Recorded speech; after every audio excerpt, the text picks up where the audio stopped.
ನಾನೀಗ ಕೇರಳ ರಾಜ್ಯದ ಕೋಯಿಕೋಡು ಜಿಲ್ಲೆಯ ಬೈಪುರ ವಿಧಾನಸಭಾ ಕ್ಷೇತ್ರದಲ್ಲಿದ್ದೀನಿ. ಈ ಒಂದು ಬೈಪುರ ವಿಧಾನಸಭಾ ಕ್ಷೇತ್ರದ NDA ಅಭ್ಯರ್ಥಿ ಪ್ರಕಾಶ್ ಬಾಬು ಅವರು ಈ ಒಂದು ಬೈಪುರ ವಿಧಾನಸಭಾ ಕ್ಷೇತ್ರದಲ್ಲಿ ಮತಯಾಚನೆ ಮಾಡ್ತಿರುವಂತಹ ಸ್ಥಳದಲ್ಲಿ ನಾನೀಗಿದ್ದೀನಿ. ದೃಶ್ಯದಲ್ಲಿ ಕೂಡ ನಾನು ನಿಮಗೆ ತೋರಿಸುವಂತಹ ಪ್ರಯತ್ನ ಮಾಡ್ತಿದ್ದೀನಿ.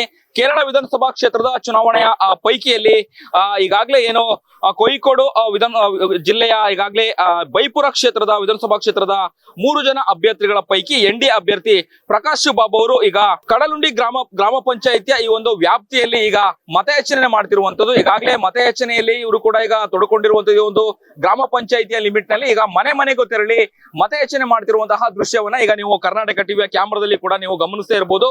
ಬಹುತೇಕ ಈಗಾಗಲೇ ಏನು ಕೇರಳ ವಿಧಾನಸಭಾ ಕ್ಷೇತ್ರದ ಚುನಾವಣೆ ಪೈಕಿ ಪ್ರತಿಯೊಂದು ಅಭ್ಯರ್ಥಿಗಳು ಕೂಡ ಈ ರೀತಿಯಾಗಿ ಕ್ಯಾಂಪೇನ್ ಮಾಡ್ತಾ ಇದ್ದಾರೆ. ಮನೆಗೆ ತೆರಳಿ ಮತಯಾಚನೆ ಕೂಡ ಮಾಡ್ತಾ ಇರುವಂತದ್ದು. ಅಂದ್ರೆ ಈ ಬಾರಿ ಕೇರಳದಲ್ಲಿ ಏನು NDA ಸರ್ಕಾರ ಬರಬೇಕು ಅನ್ನುವಂತಹ ನಿಟ್ಟಿನಲ್ಲಿ ಒಂದು ಕಡೆ ಅಭ್ಯರ್ಥಿಗಳು ಈ ರೀತಿಯಾದಂತಹ ಒಂದು ಮಿಂಚಿನ ಪ್ರಚಾರ ಅಂತಾನೆ ಹೇಳ್ಬೋದು. ಬಿಸಿಲನ್ನು ಲೆಕ್ಕಿಸದೆ ಗ್ರಾಮ ಪಂಚಾಯಿತಿ ಮಟ್ಟದಲ್ಲೂ ಕೂಡ ಈಗ ಮತಯಾಚನೆ ಮಾಡುವಂತಹ ದೃಶ್ಯವನ್ನು ಕೂಡ ಈಗಾಗಲೇ ನೀವು ಗಮನಿಸ್ತಾ ಇದ್ದೀರಾ. ಈ ಒಂದು ಬೈಪುರ ಕ್ಷೇತ್ರದ NDA ಅಭ್ಯರ್ಥಿ ಪ್ರಕಾಶ್ ಬಾಬು ಅವರು ಕೂಡ ಇದ್ದಾರೆ. ಸರ್, ಹೆಂಗೇನೆ ಒಂದು ಪ್ರಚಾರ? We are in the final stage of our campaign. We are this time definitely we will win in Calicut. Definitely 2 or 3 seats we will cover, and all people are supporting the developmental politics. Day after tomorrow, our honorable Home Minister Amit Shah ji coming to this constituency, and here what we are the peoples are. They are hating all this left and right because even though the Modi ji is our Jal Jeevan Mission procedure, we have established around 10,191 pipeline in this Grama Panchayat, but Pinarayi Vijayan and government did not supply water.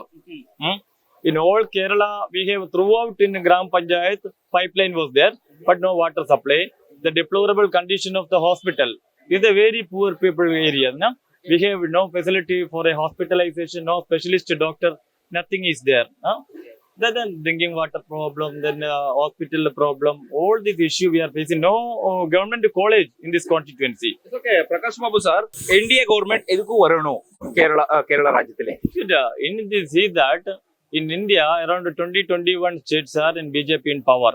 Why they are in BJP's power is that the developmental politics. If the Kerala people, they want the housing facility, drinking water facility, then hospital facility. The only answer is that BJP government. That the people convinced now that only Modi government and the BJP government can give the development in the country, the basic structure. This is the first time our Kerala people see that a 6-lane national highway that is going through this Bepur Assembly constituency. So development means Modi ji. Development means BJP. So definitely majority of the neutral voters, they will give vote for BJP this time. So in this time definitely BJP will be the very strong presence in the Kerala assembly. Okay, Kerala ರಾಜ್ಯದಲ್ಲಿ ಈ ಚುನಾವಣೆಯಲ್ಲಿ ಎತ್ರ seat ಕಿಟ್ಟು NDA? This time 30 plus seat definitely we will have, and in another seat there is a lot of triangular contest is there now. Definitely we will cover 30 seats. 3 seats from Calicut. Yes, thank you. ಇದಿಷ್ಟು ಈ ಬೈಪುರ ವಿಧಾನಸಭಾ ಕ್ಷೇತ್ರದ NDA ಅಭ್ಯರ್ಥಿಯಾದಂತಹ Prakash Babu ಅವರು ಹೇಳುವಂತಹ ಮಾತುಗಳು. ಅಂದ್ರೆ ಈ ಬಾರಿ ಚುನಾವಣೆಯಲ್ಲಿ NDA ಸರ್ಕಾರ ಬಂದ್ರೆ ಪ್ರತಿಯೊಂದು ಮನೆಗೂ ಕೂಡ ನಾವು ಕುಡಿಯೋ ನೀರಿನ ವ್ಯವಸ್ಥೆ ಮಾಡ್ತಿದೀವಿ. ಈಗಾಗಲೇ ಪ್ರಧಾನ ಮಂತ್ರಿಗಳ ಕನಸಿನ ಕೂಸು ಮನೆಗೆ ನೀರನ್ನು ಕುಡಿಯುವಂತದ್ದು ಅಥವಾ ನೀರನ್ನ ಕೊಡುವಂತಹ ವಿಚಾರ, ಈ ವಿಚಾರವನ್ನು ಇಟ್ಕೊಂಡು ಕ್ಯಾಂಪೇನ್ ಕೂಡ ಮಾಡ್ತಿರುವಂತದ್ದು. ಹಾಗಾಗಿ ಕೇರಳ ರಾಜ್ಯದಲ್ಲಿ ಅಭಿವೃದ್ಧಿ ಆಗ್ಬೇಕು, ಡೆವಲಪ್ಮೆಂಟ್ ಆಗ್ಬೇಕು ಅಂತಂದ್ರೆ NDA ಸರ್ಕಾರ ಬರ್ಲೇಬೇಕು ಅನ್ನುವಂತಹ ಕನಸನ್ನ ಕಂಡುಕೊಂಡಿದೀವಿ. ಹಾಗಾಗಿ ಈ ಬಾರಿ ಬಿಡಲ್ಲ ನಾವು. ಏನು ಈಗಾಗಲೇ ಪಿಣರಾಯಿ ವಿಜಯನ್ ಅವರ ಸರ್ಕಾರದಲ್ಲಿ ಯಾವುದೇ ಅಭಿವೃದ್ಧಿ ಆಗಿಲ್ಲ. ಅಂದ್ರೆ ಕೆಲವೊಂದು ಅಭಿವೃದ್ಧಿಯ ಕೆಲಸಗಳು ಅರ್ಧಂಬರ್ಧ ಆಗಿರುವಂತದ್ದು. ಹಾಗಾಗಿ ಈ ಬಾರಿ NDA ಸರ್ಕಾರ ಬಂದ್ರೆ ಅದನ್ನ ಫುಲ್ಫಿಲ್ ಮಾಡ್ತೀನಿ ಅನ್ನುವಂತಹ ಮಾತನ್ನ ಒಂದು ಬೈಪುರ ವಿಧಾನಸಭಾ ಕ್ಷೇತ್ರದ NDA ಅಭ್ಯರ್ಥಿ ಪ್ರಕಾಶ್ ಬಾಬು ಅವರ ಮಾತುಗಳಾಗಿತ್ತು. ಕ್ಯಾಮರಾ ಪರ್ಸನ್ ಕೀರ್ತನ್ ಜೊತೆ ಅಭಿಜಿತ್ ಗಣೇಶ್, ಕರ್ನಾಟಕ ಟಿವಿ, ಕೇರಳ. ನೀವು ಸಣ್ಣ ಆಗ್ಬೇಕಲ್ವಾ? ಅದು ಒಂದು ಉತ್ತಮ ಆಹಾರದಿಂದ ಸಣ್ಣ ಆಗ್ಬೇಕಲ್ವಾ? ಪ್ರತಿದಿನ ನಮ್ಮ ಜೀನಿ ಸ್ಲಿಮ್ ನ ಯೂಸ್ ಮಾಡಿ ಯಾವುದೇ ಸೈಡ್ ಎಫೆಕ್ಟ್ ಇಲ್ದಂಗೆ ನೀವು ಸಣ್ಣ ಆಗ್ತೀರಾ.